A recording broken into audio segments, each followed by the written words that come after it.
Sir ஒரு police மேலே ஒரு கம்ப்ளைண்ட்டு கடந்த ஒரு 2 மாதமாக வந்து ஒரு கம்ப்ளைண்ட்டுக்காக ஃபாலோ பண்ணிக்கிட்டே தான் இருக்கேன்.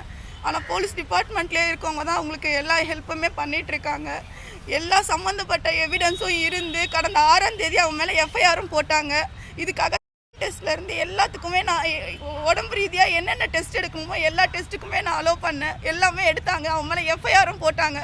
6ஆம் தேதி எஃப்ஐஆர் போட்டு இப்போ வரையும் அவனை ரிமாண்ட் பண்ணலை. நேற்று வரைக்கும் அவன் யூனிஃபார்மில் தான் இருக்கான். கேட்டால் ஆப்சென்ட்டில் இருக்கான்னு சொல்கிறாங்க. எல்லா அதிகாரிகளும் ட்ரிபிள் கேணியில் ஏசிசிஆரில் இருந்து D2ல இருக்க உமன்ஸில் இருக்க எல்லாருமே அவனுக்கு தான் சப்போர்ட் பண்ணுறாங்க. நான் எப்போ இந்த விசாரணையை பற்றி கேட்க போனாலும் ஏதாவது சொல்லி தட்டி கழிக்கிறாங்க. இது வரைக்குமே இந்த பேச்சுவார்த்தை வாபஸ் வாங்கிக்கலாம், இப்படி இருக்கலாம்.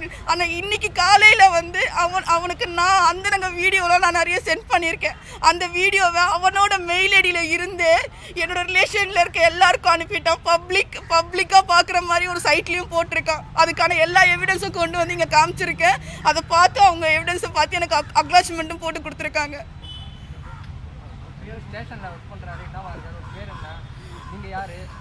அவன் பேர் பிரபாகரன்.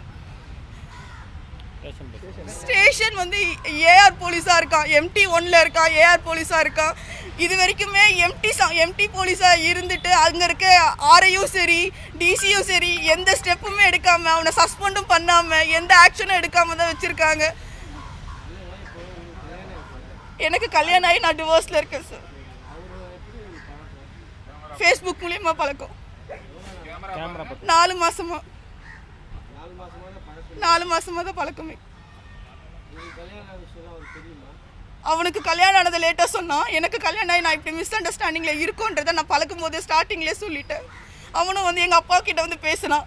இந்த பொண்ணுக்கு நாங்கள் ப்ராப்பராக டிவோர்ஸ் எல்லாத்தையும் வாங்கி கொடுத்து நானே கூப்பிட்டு போய் பார்த்துக்கிறேன். எனக்கும் பசங்க இருக்காங்க, என் பசங்களையும் சேர்த்து பார்த்துக்கிறேன் அப்படின்னு சொல்லி எங்கள் அப்பாவுக்கும் ஒப்பு கொடுத்தான். என் வீட்டுக்கு வந்து எங்கள் அப்பா கிட்டையும் பேசி நான் கூட்டிகிட்டு போகிறேன்னு சொன்னான். தனியாக வீடு எடுத்து கொடுத்துருக்கான். நானும் அவனும் ட்ரிபிள் கேணியில் வெல்ஸ் ரோடில் தனியாக ஒரு வீட்டில் தான் இப்போ வரைக்குமே இருந்தோம். கடந்த 9ஆம் தேதி நைட்டு வரையும் அங்கே தான் இருந்தோம். அதுக்கப்புறம் தான் பிரச்சனை ஆரம்பிச்சது.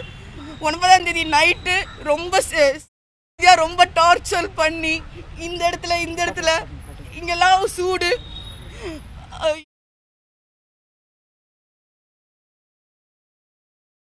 ரொம்ப ரொம்ப அங்கே எதுவும் பண்ண முடியாமல் அங்கேருந்து கோசா ஹாஸ்பிட்டலுக்கு அனுப்பிட்டாங்க. என்ன கோசா ஹாஸ்பிட்டலில் என்னை இன்வெஸ்டிகேஷன் பண்ண டாக்டர் வந்து இது வந்து நீ பெயின்காக வரல, இதில் ஏதோ டவுட் இருக்குது அப்படின்னு சொல்லிட்டு அங்கேயும் அவங்க ஏஆர் ஏதோ சம்திங் வந்து ஏஆர் போட்டாங்க. ஏஆர் போட்டு அது சம்மந்தமாக விசாரணைக்காக எனக்கு டெஸ்ட் எடுத்து எல்லாமே இருக்குது. அவன் மேலே எல்லா எவிடன்ஸும் இருந்து இப்போ வரையும் அவன் மேலே எஃப்ஐஆரும் போட்டு ஆனால் அரெஸ்ட் பண்ணல. ஏன் அரெஸ்ட் பண்ணலன்னு கேட்டால் டிபார்ட்மெண்ட் வைஸாக எனக்கு இன்னும் ஆர்டர் வரல. கமிஷனரை கேட்டேன், ஏசியை கேட்டால் டிசி சொல்லணுன்றாரு, டிசி சொல்லணும்னு கேட்டால் கமிஷனர் சொல்லணுன்றாரு. ஆனால் நான் இந்த 1 மாதமாக ஒவ்வொரு ஸ்டேஷனாக போயிட்டே இருக்கேன். நடுவில் என்னையே மிரட்ட ஆரம்பிச்சு நானே ஏசி கிட்ட போய் சொல்கிறேன், சார் என்னைக்கு நீங்கள் இந்த கேஸே வேணாம் சார், நான் வாபஸே வாங்கிடுறேன் சார், அவன் அந்த செக்ஸ் வீடியோ வச்சு ரொம்ப டார்ச்சர் பண்ணுறான் சார்ன்னு சொல்லிட்டு நானே 2 தடவை அவருக்கு நேரடியாக போயிட்டு கேஸே வேணாம் சார்ன்னு சொல்லி கூட சொன்னேன். ஆனால் அப்போ கூட ஏசி சார் ரொம்ப ஸ்ட்ராங்காக இருந்தார். இல்லைம்மா அவன் தப்பு பண்ணியிருக்கான், அவனுக்கு அந்த தண்டனை கண்டிப்பாக இருக்குது, நீ சொன்னன்றதுக்காக நான் வாபஸ் எடுக்க மாட்டேன் அப்படின்னு சொன்னார். இதெல்லாம் நடந்துகிட்டே இருக்கும்போது 31ஆம் தேதி என்னை தனியாக கூப்பிட்டு பேசணும் அப்படின்னு சொல்லிட்டு சென்ட்ரலுக்கு வர சொல்லியிருந்தான். என் வீடு வண்ணார்பேட்டை. நான் வண்ணார்பேட்டிலேருந்து மின்ட்டு வழியாக தான் வரணும்.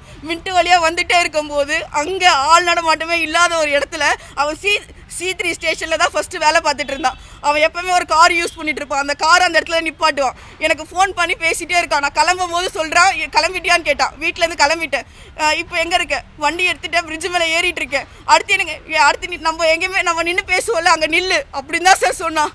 அங்கே நின்று எனக்கு முன்னாடி ஒரு பைக்கில் ஒரு பையன், அதுக்கு முன்னாடி ஒரு பையன், ஒரு முன்னாடி பைக் ஓட்டிகிட்டு இருந்த பையன் திரும்பியே பார்க்கல.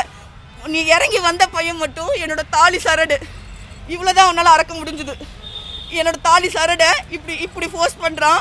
இந்த கையில் நான் ஃபோன் பேசிட்டு தான் இருக்கேன். இப்படி ஃபோர்ஸ் பண்ணி இப்படி இழுக்கிறான். நான் ஃபோனையும் பிடுங்குறேன், என்னையும் நான் செக்யூர் பண்ணுறேன். அவனால் நான் கத்த ஆரம்பிச்சதும் என்னை பிடிச்சி தள்ளிடுறான். தள்ளினதும் எனக்கு இந்த இடத்துல 5 தையல் போடுற மாதிரி எனக்கு இப்போவும் தையல் இருக்குது. 5 தையல் போடுற மாதிரி எனக்கு ஸ்டிச்சஸ் அங்கேருந்து அப்படியே நான் ரெக்கவர் ஆகி அப்படியே மெதுவாக முன்னாடி போய் வெளிச்சமாக இருக்கிற இடத்துல போய் நிற்கிறேன். அங்கே ரவுண்ட்ஸ்க்கு இருந்த C3 ஸ்டேஷன்லேருந்து ரவுண்ட்ஸ்க்கு இந்த போலீஸ் வராங்க.